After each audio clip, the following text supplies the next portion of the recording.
This program is recorded and presented by Chippewa Valley Community Television. The audio for this program can be heard on WRFP LP 101.9 FM. Chippewa Valley Community Television presents Your Local Race. Meet the Candidates 2016. Hi, I'm Bob Brown, News Director at Chippewa Valley Community Television. Welcome to another in our series of interviews with candidates for the seats on the Eau Claire County Board. Today we're speaking with Mike Conlin. He's the incumbent candidate in District 10, which encompasses about the western half of the town of Washington. Mike, thanks for being here today. Thank you for having me. Sure.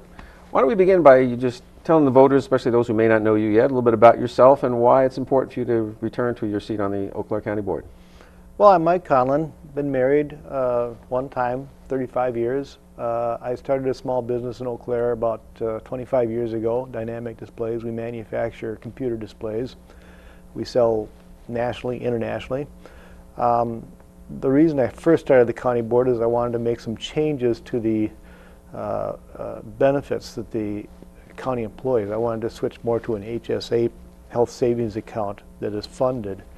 And I felt that would save the county quite a bit of money. And as it turned out, they finally did it this past year, and the health insurance premiums are roughly $300,000 less than they would have been. And the county employees, as far as I'm concerned, are getting a much better benefit. So that's the reason I started 4 years ago. Since then, we've had the treasurer issue, and what I would really like to do in my next term is try to make some changes in the finance department and other departments to make sure such a thing doesn't happen again. Okay, all right. What are some personal qualities you think you bring to the board that make you a particularly effective member? Very analytical. I'm an engineer by degree. I have an Master's of Business Administration. I've been in business for quite a while. For instance, the treasurer's thing was just basic business 101. They weren't watching accounts receivable, you know, and if they'd been watching that as any business would have done, they'd have caught it right away. So that aspect we should be looking at. So I think my past experience, having been in business for that long, my education and just my outlook would benefit the county. All right. Now, every member of the county board serves on at least one, and some as many as three different standing committees. What committees have you been on in the past, and what ones are there any that you'd like to remain on in your next term, or maybe switch over to different committees, and why would that be? I'm pretty much where I like where I'm at right now. I started off as the Human Resources Committee and the Industrial Development Committee, and then I was placed on the Finance Committee 2 years ago.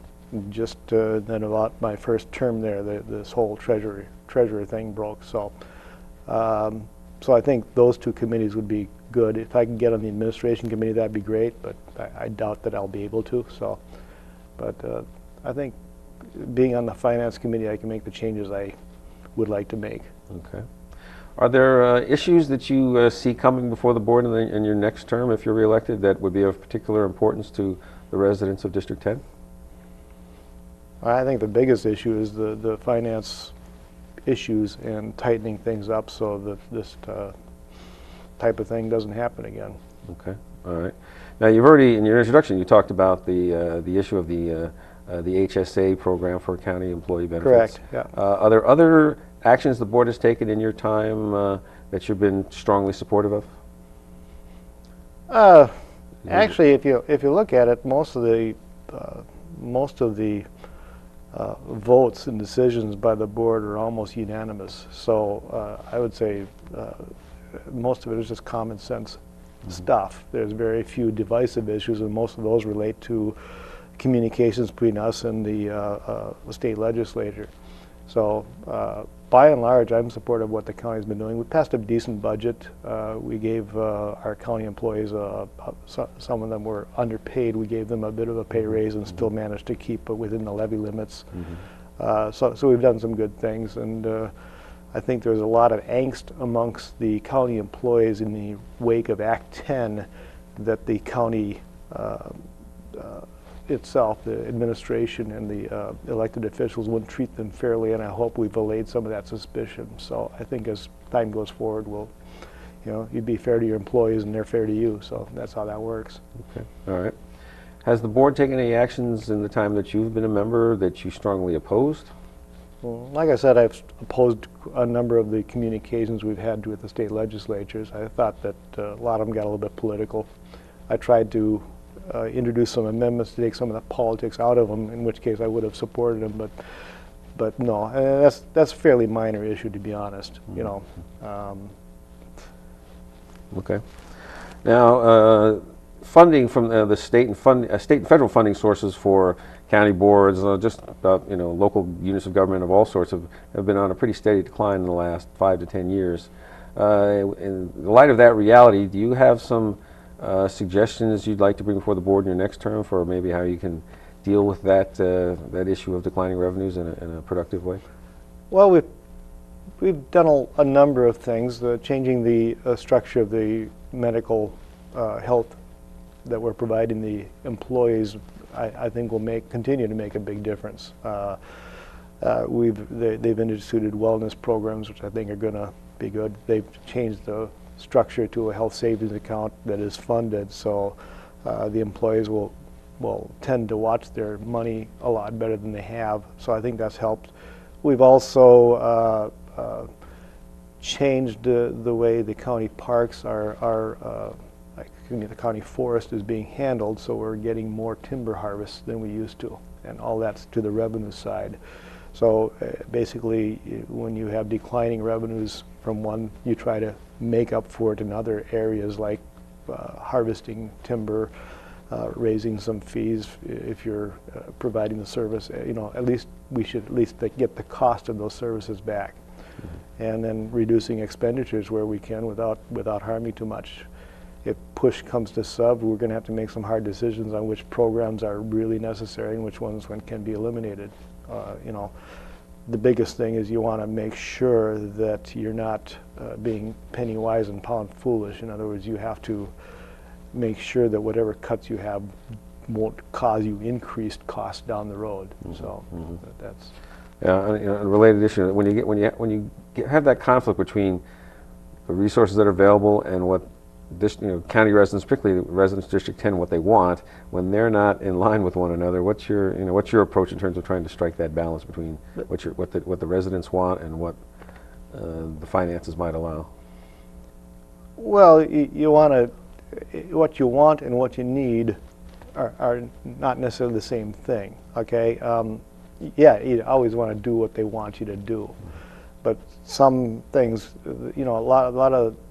some things are absolutely necessary. Police, court system, those types of infrastructure things, and a lot of them are not high on the list of wants necessarily. So you've got to identify the absolute necessities first, and then go into what your desires are. So. Okay. All right. Are there any changes you'd like to see in any of the policies or the procedures in which the board operates or any of the county offices operate? Aside from the treasurer's office, which you've already talked about. Yeah. Well, it's not just the treasurer's office; it's the overall finance department. And because the treasurer is not the only place where money is taken in and things can happen. So that has to, I think it has to be tightened up significantly. So, but other than that, I think the county's been operating very well. Yeah, I think the county's been doing pretty decent. Right. Well, in the time we have left, is there a final message or things you want to make sure the voters keep in mind about you when they go to the polls on April 5th? Well, I've tried to, in the past 4 years, I've tried to do a good job at the county board. Tried to be diligent and thorough in how I analyze these things. So I just hope they keep that in mind and vote for me in April. Okay.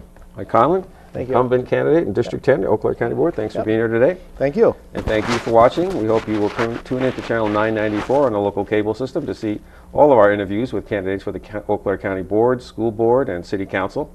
You can also view those interviews on our website. Go to cvctv.org where you can find them on demand. And we hope you'll become informed. And then on April 5th, go out and do your duty as a citizen. Vote for the candidates of your choice. And that night, tune in to Channel 994 starting at 9 p.m. for the latest election returns as they come in. Thank you very much. This program was recorded and presented by Chippewa Valley Community Television. Chippewa Valley Community Television is made possible by continuing community support. If you would like to volunteer or make a donation, you can contact us by calling 715-839-5067 or on the web at www.cvctv.org.